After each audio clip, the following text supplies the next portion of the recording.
What is up, Survivor Thrivers? Authentically me, Regina B, is back with another video. How are you? I hope you've been well. I hope you've been in good health. And let's jump right into it. I'm trying to get through this so that we can move on to our next therapy workbook. For those of you that are new to the channel, this is a channel where I journey through different therapy workbooks to help me along my healing journey, surviving childhood trauma. The book that we're going through is the book that originally started the channel, which is It's Not You, It's Them, 30 Days of Hope and Help for the Adult Child of a Narcissist. The book is tattered. I have a puppy and she got to it and she's teething, and so that is why this book is torn apart. But this is the book that we're going through. This is the book that originally started the channel. So if you want to see how this journey began, I encourage you to go back videos about 2 or 3 years ago that started it. I'm redoing the book because I just want to see where I'm at on the journey, kind of as a litmus test, just to see how far I've progressed and see what else I need to continue to work on. So let's get right into it. We're going to do day 25. I may go into day 26 like I did in the last 2 videos and just split them up if it goes too long.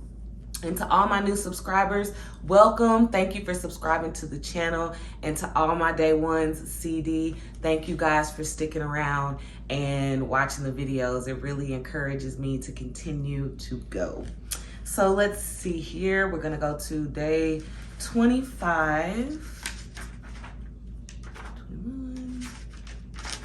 And before, when I originally did this book, I sat down and I actually did the work, and then I would come on and share whatever I wrote down. This time I'm just gonna go through because, like I said, this is just a test to see where I'm at. But let's get into it. So it says, day 25, talking back to flying monkeys. The quote is, "But what do I say, Debbie, when my aunt tells me that my father was abused as a child, so I should just overlook how he treats me today?" My client asked earnestly. Flying monkeys are often codependent people who feel the urge to correct others' lives rather than focusing on their own. They won't be happy until all the ducks are lined in the row they think is best. They diminish the pain you are in for the following reasons: to try to preserve the happy family illusion for the world, to get a rush of power from controlling the situation, and to distract from their own issues. There are 3 steps to deal with this ill-disguised guilt trip. The first is to say, "I don't want to talk about this," and change the subject. If they persist, the next is to turn the questioning back on them like this: "Aunt Margaret, I've told you that I don't wish to discuss it, and yet you continue to do so. I wonder why you aren't respecting my wishes. If this continues, I will need to remove myself from your company or hang up the phone, and I really don't want to do that." And then change the subject again. The third step, if necessary, is to follow up on your warning and remove yourself from their company. Actions always speak louder than words. You can do it. You deserve to do it. Good. And flying monkeys, she gives a definition of this. It comes from The Wizard of Oz, but it's all those people that are flying around you, trying to get you to just go along to get along, like Aunt Margaret. So when she started with the quote of, "What do I say when my aunt tells me my father was abused as a child?" Wow. I'm an aunt, and I can recall listening to my niece and kind of echoing this. I wouldn't be dismissive of what my niece felt she wanted to share with me, but also I would say, "Man, that's wrong," or I would acknowledge, like, "That's messed up." And then I would talk about, like, "Well, she went through this, she went through that." And it wasn't until recently that I realized, like, that's not an excuse. And even if I acknowledge someone else's pain or my niece's pain, to then go back and bring up the other person's child abuse as if it's an excuse is not right. So I have been in the position of doing that. I've also had it done to me, but not in a way of like, oh, your mother was abused as a child, because we really don't know much. I don't know much about her childhood. And so it would just be pretty much just my older sister just being like, well, that's how she is, and I don't even really be caring how they act or how they treat me. So, you know, and that was before that was the first time years ago that she, you know, was trying to get me to just go along to get along. And I was just like, well, no, because it's not right. And I'm not going to put up with that. I'm not going to walk on eggshells. I'm not going to agree with things that I don't agree with.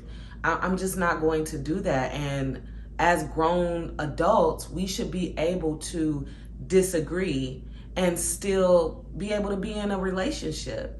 There was a book that I saw at the library. I didn't get it, but I skimmed it.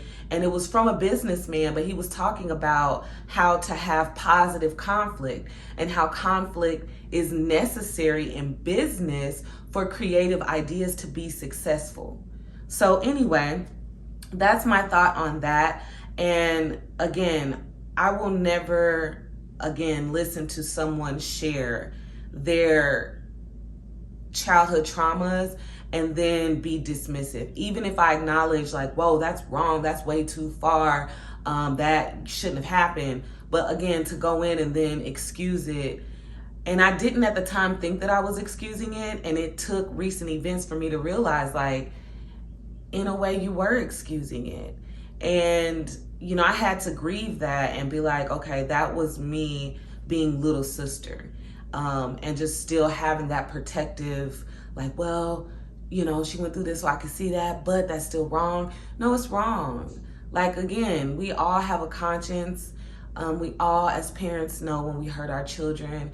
We know what it feels like when we go through different things. And we should not have an attitude of, well, it happened to me, you know, or pretend like it didn't happen, you know? So anyway, so going into the flying monkeys are often codependent people. I definitely agree. Not everybody is able to stand alone. A lot of people need family and they need people, and we all need family. Like I have a large family just with my children and my husband, and I'm so grateful to them. However, outside of that, I don't necessarily need any family members. You know, I don't want to say it like that, like I don't need nobody, but I don't need it to be able to stand on my 10 toes and to be able to be a woman. But from what I've seen, people that allow abuse to continue, they are very dependent people. They need someone around. I don't know if it's because you can't be alone with your thoughts, because again, being alone with your thoughts means you gotta, some things might come up that you gotta deal with that make you feel guilty. Some things may come up that make you feel shame. And it's, you know, so a lot of people are codependent. They won't be happy until all ducks are in a row, in a way that they think is best. They give the reasons to preserve the happy family illusion, a rush of power from controlling the situation, and to distract from their own issues. All of that is true. These are the 3 steps to deal with ill-disguised guilt trip. I don't want to talk about this and change the subject. In my case, I just don't bring my mother up. The only time I really bring her up is when I'm doing this video to share with you guys, because you know that was my narc parent, and my dad a little bit, but he wasn't in my life. Well, he was in and out of my life. I don't want to say it like that. He was in and out, in and out. Yeah, so these are the 3 steps. I don't want to talk about this, change the subject. I just don't bring that up with anybody. If they persist, the next is to turn the questioning back on them. That is a very effective tool. Like, why are we talking about this? I told you that I don't want to discuss this. And when I got ghosted or silent treatment, that's the boundary that I set in that conversation. I don't want to keep talking about what happened 2 years ago to make you again, hang up on me, say some really mean things in the text message, and then silent treat. I don't want to go back. I said what I said, you said what you said. I didn't ask the question of why do you keep bringing it up? And then the third step, if necessary, is to follow up your warning and remove yourself from their company. Actions will always speak louder than words. I agree. If at any time you try to set a boundary and those boundaries are not respected, it is intentional. That is how I interpret it. If I say, I don't like when you do that, and you continue to do it, and I've mentioned it several times, at this point, it's on purpose. At this point, you're knowing that this is something I don't want to talk about, or this is something that I'm asking from you, and you then choose to do the exact opposite. To me, that's intentional and it's on purpose. And so you're trying to hurt me on purpose, or you're trying to make me uncomfortable on purpose. And so yes, removing yourself from immediate contact with that person, or intimate is what I'm trying to say, intimate relationship with that person, is the best thing for you to do, and it has been the best thing for me to do. And when you cut someone off, you don't have to do it out of malice or out of unforgiveness. You can forgive that person, even if they don't ask for forgiveness. You can forgive that person by saying, Lord, I just want to forgive them. I want to let it go, which is what forgiveness means. You let it go, but you don't have to be in immediate contact with that person or intimate contact with that person. So that's what I've discovered on my journey. The affirmation for today, she has us repeat it 3 times, taking deep breaths in between. So it says, I have the right to speak up to those who pressure me and remove myself from their company if they continue to violate my requests. I have the right to speak up to those who pressure me and remove myself from their company if they continue to choose to violate my requests. I have the right to speak up to those who pressure me and remove myself from their company if they continue to choose to violate my requests.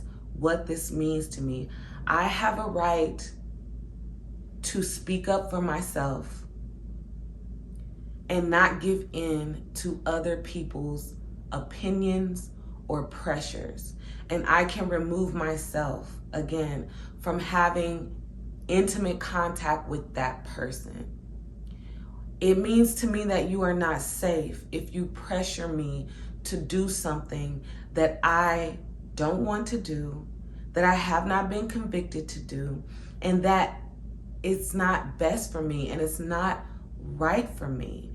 And again, I had a conversation with a friend that has went through the same journey that we're going through, that I'm going through. And it was such a beautiful conversation because it hit on this topic.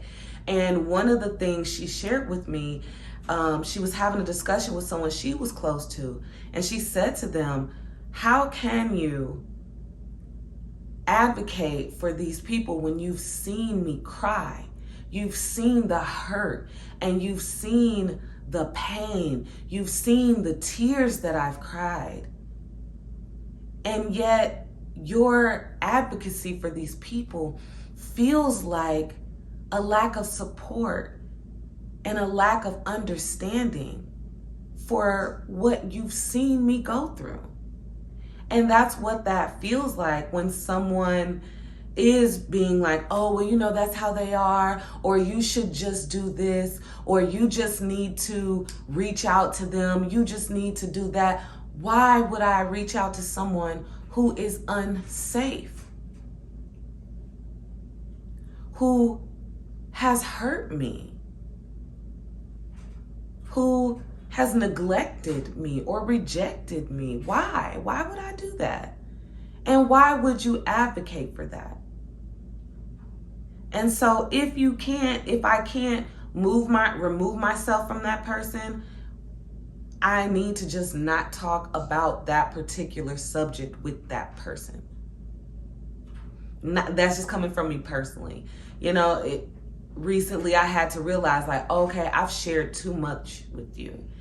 And because you can't understand my experience, and because you are not me and I not you, I can't make you understand something that you simply can't understand. So this particular topic, it's not good for me to talk to you about it. It's just not. And in other situations, again, I just don't bring up the subject and people don't bring it up to me. Moving right along, going through this one fast. Journal to heal, picturing the successful conversation. Drawing can be a great way to express our emotions and resolutions. Today, draw a picture of your flying monkey.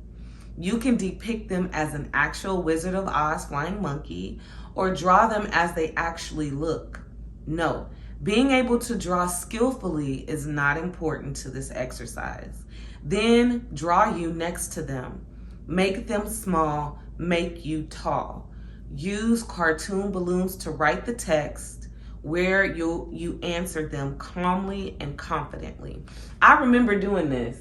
I'm not gonna do it now, but again, I've done this before and it was a great exercise. And so if you're following along in this journey, I do recommend that you do that. And I'm not an artist, and day 25 was like 2-3 years ago. Again, if you want to go back and see what I drew, but I do remember drawing this and drawing my flying monkey and then drawing myself, and it was a great exercise, and it really did build my confidence to be like, I don't have to explain myself to anyone. And going out and looking for people to understand me that are not going to understand me does not serve me. The only thing that it does is it presses that wound of neglect or rejection or the feelings of misunderstood. But yeah, I did do this, and it was a great exercise to do. So yeah, if you want to check out what I drew and my little bubble cartoon things that I said, check out the other video, but I'm not going to do that today. And again, I do recommend you doing this exercise if you are on this particular journey.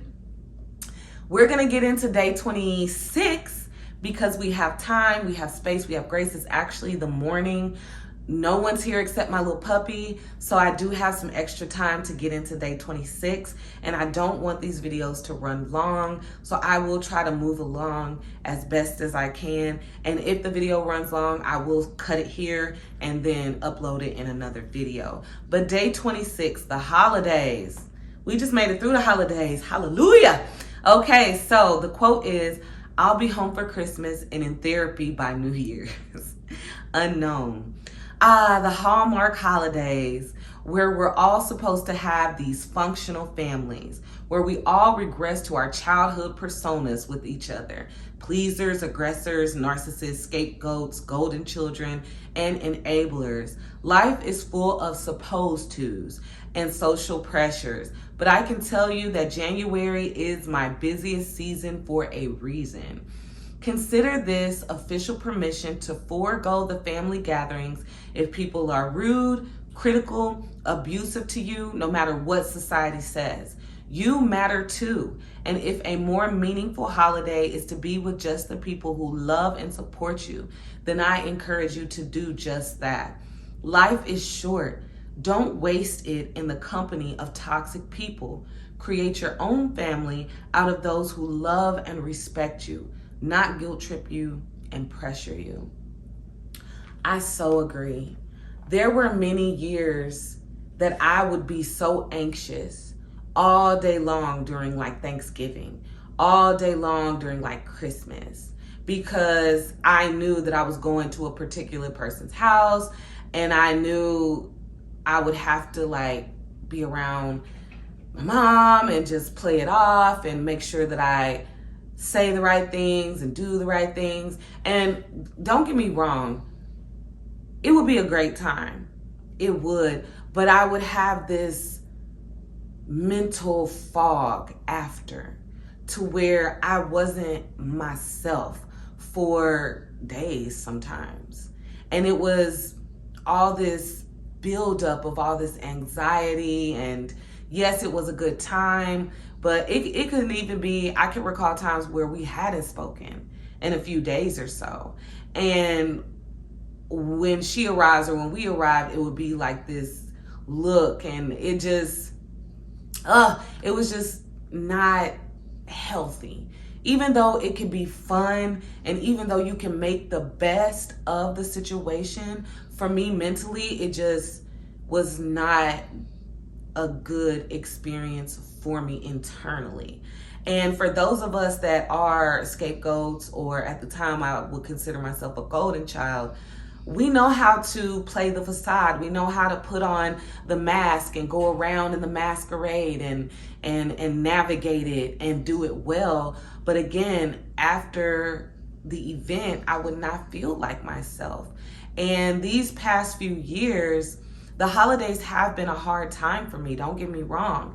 Like, seeing the commercials, thinking about my family, thinking about past memories, knowing that I'm not going to get a phone call of good tidings, or, I've had a change of heart. I just want to see how you're doing. Those bring up feelings of hurt, and I really have to take care of my inner child during the holidays. And I do get down during the holidays, and I have to make sure that I do my best to make it a good experience for my children. But it is a very difficult time for me, and I am very sensitive. And unfortunately, the person that has to deal with that the most is my husband. And through the grace of God, we've made it through, but it's always been a challenge. I've always been hypersensitive around that time. So if he displays anything that I feel is narcissistic, I snap on him really very easily. I am so much better at it, and I am getting better at it, and I'm getting better at controlling myself. But it is a challenging time, and it's even more challenging when you put yourself in situations that are not beneficial to you because of, like she said, supposed to. Why are you supposing all over yourself? I'm supposed to do this. I'm supposed to do that. No. If you are an adult, you're supposed to do whatever you want to do that is best for you. Don't put yourself in a situation where you end up re-injuring yourself emotionally and mentally. And so I love that she just gives this encouraging thing. Life is short. And it's interesting too that she says this is her busiest time of the year. And I'm sure that's the case for many therapists right now. It is January 23rd today. I have a therapy appointment on Thursday. And I recommend therapy. And there's nothing wrong with having a therapist or finding someone that is a professional to talk to, that is trained in narcissistic abuse, childhood trauma, physical abuse, mental abuse, verbal abuse, sexual abuse. All of these things come up sometimes around the holidays. And if you are in a situation where you just recently went through the holidays and you did put yourself in maybe a compromising position or an uncomfortable situation, I really do recommend picking up a pen, journaling, praying about it. If someone hurt you or said something rude to you or was narcissistic towards you, I don't care if it's a mother, father, brother, sister, uncle, aunt, cousin, journal about it, pray about it, acknowledge what that made you feel and how that made you feel, and take it to God. That's the most safe place you can go. And then if you don't have a therapist, ask him to guide you to someone that is the best fit for you, that can help you process what you just experienced. Because I know that's what I'm going to do. That's what I'm going to do. So let's go on to the next page. Affirmation. So again, we repeat it 3 times, taking deep breaths. I have the right to enjoy my holidays and choose the family to spend it with that support and loves me. I have the right to enjoy my holidays and choose the family to spend it with that supports me. I have the right to enjoy my holidays and choose the family to spend it with that supports me and loves me. What this means to me, I can create my own traditions with people that support and love me and are safe. Acknowledging that people are not going to be perfect, but the people that are safe and the people that love and support you, they will respect you. They will make the holidays about joy and about gathering and about fun. This year, my father had like a Thanksgiving type of dinner. It wasn't on Thanksgiving because he had to work. So that was refreshing and nice, but it was small, it was intimate, it was at his home. My younger sister was there, her mother was there, her husband, my children, her child, and it was a great experience. The food was delicious. My dad can cook. Again, I can have a relationship with him because we had a conversation years and years ago where we just talked, and he was honest and he acknowledged like everything and also apologized. So we have been and we're able to move forward. And the relationship that we have now is loving, is supportive, and it is respectful.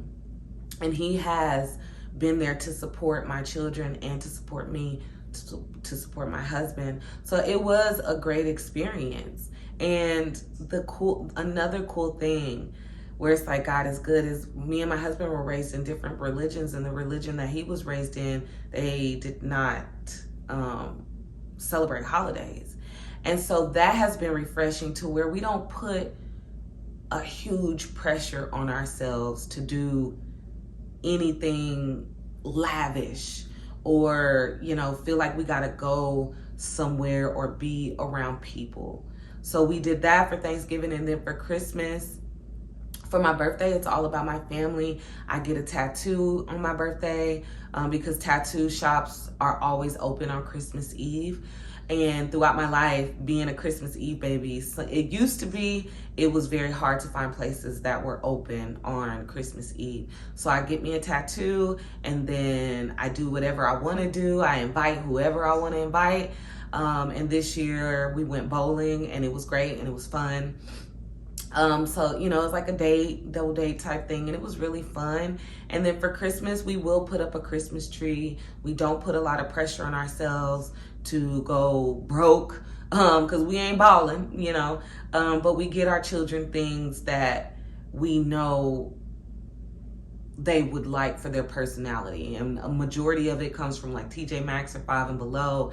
And it's things like easels and paintbrushes for the creative child, and hair barrettes and jewelry for the child that's the fashionista. And the youngest child, we just get her like slime and things like that. And then the oldest one, he's 19 now, so we get him just things for his personal care, and maybe some socks because I've been using his socks and stuff. But yeah, we just keep it like that. We make it our own. But you have the right to enjoy your holidays. You have the right to not even celebrate the holiday if you don't want to. Years ago, it was so good. I was really struggling on a Thanksgiving, and I did all this work. It was my first time making a turkey, and my family, they were like, oh, the food is good. They enjoyed it. My husband was like, wow, you did that. You did the turkey. The turkey is good. But internally, I was just torn up. And I remember looking out this window right here and praying about it. And the loving words that came back to me was, it's just Thursday. In God's eyes, it's just Thursday. And it might not even be Thursday. Man came up with the days of the week, and man came up with, the Thanksgiving tradition holiday. And it comforted me. It comforted me so much to where I was just like, wow, it's just Thursday. Tomorrow, be thankful. On Friday, be thankful. Saturday, Sunday, Monday, all the way to the next Thursday is a day of Thanksgiving. Every day is a day of Thanksgiving. So yeah, journal to heal my perfect holidays. Fill in the blanks below for your dream holiday experience. Don't hold anything back. So it says the location would be, the people I'd be with would be, the fun things we would do would be. Write about ways you can make all or part of this come true. Be creative. And I can remember doing this. The best holiday, the people I would be around is my children and my husband. And now that I'm doing this journey, 2024, and it says the location would be, and I'll show it to you, I want to travel for the holidays. Like, I know right now it's not possible because we have young children and it's so expensive for us. And I'm sure we can make it happen with better planning and better saving. But in the future, and as I see myself older and I see my children older and my husband older, I would love for us to travel just to different locations. It can start small by being here in the States and then grow bigger to being, maybe overseas or on an island. And then if I think about being even older, because I want these locks, I want them to be white. And I want for my husband and I to be with our adult children and their children and their spouses, if they have them, and all of us travel like a Home Alone thing, but we ain't forgetting nobody. We ain't forgetting Kevin, but like a Home Alone thing where we travel and we go to different places, and that's how we celebrate our holidays. That's what the location would be, and that's the people that I would choose and the things that we would do. Not everybody enjoys doing what I do, but if God gives me the ability to still be running, I would love to run wherever I travel, to be able to say I ran there. I would love to go skiing. I would love to go up a mountain. I would love to be by the ocean. And wherever, like good food, and experience whatever my husband and my children want to experience too. Because if I'm with them, nothing else really matters. Nothing else really matters. So yeah, I feel like in the future, we could definitely make that happen. Until then, continuing to do what we do now. Maybe this year we will go to a restaurant. Maybe this year we will be able to travel, maybe go to a cabin or something. But yeah, that is how I envision my holidays, our holidays. And that brings us to day 27 and to the end of this video. I hope something that I've shared with you has been helpful. I hope that if you are interested in this book, you are able to get it. It's not very expensive. I always leave the link down in the description for you. And I hope that you are well. I really do. I hope that you are well physically, mentally, and spiritually. And if you are not, I love this quote by Ben Corson. It's okay if you're not okay. It's just not okay to stay that way. So love on yourself, love on your inner child, take care of you. Find something that you do that you enjoy. I don't care if it's painting, writing, vlogging, going for a run, going for a walk, doing yoga, doing Pilates, dancing, listening to music, cleaning up your house, whatever it is that gives you enjoyment, that allows you to be in the moment, not thinking about the past, not thinking about the future, but being present in the moment. I encourage you to do it. It will help you along on your journey. And if you have made it to this video, know that you are not alone. We are a small channel, but there are 40 something of us that have subscribed. So I guess that means you're on your journey too. I guess that means that you've experienced some of the things that I've experienced. So that should let you know you are not alone and you matter and people care about you and people love the real, authentic you. And if you don't feel that way, know that God loves you. You are known by God, you are seen by God, and He loves the wholeness of you.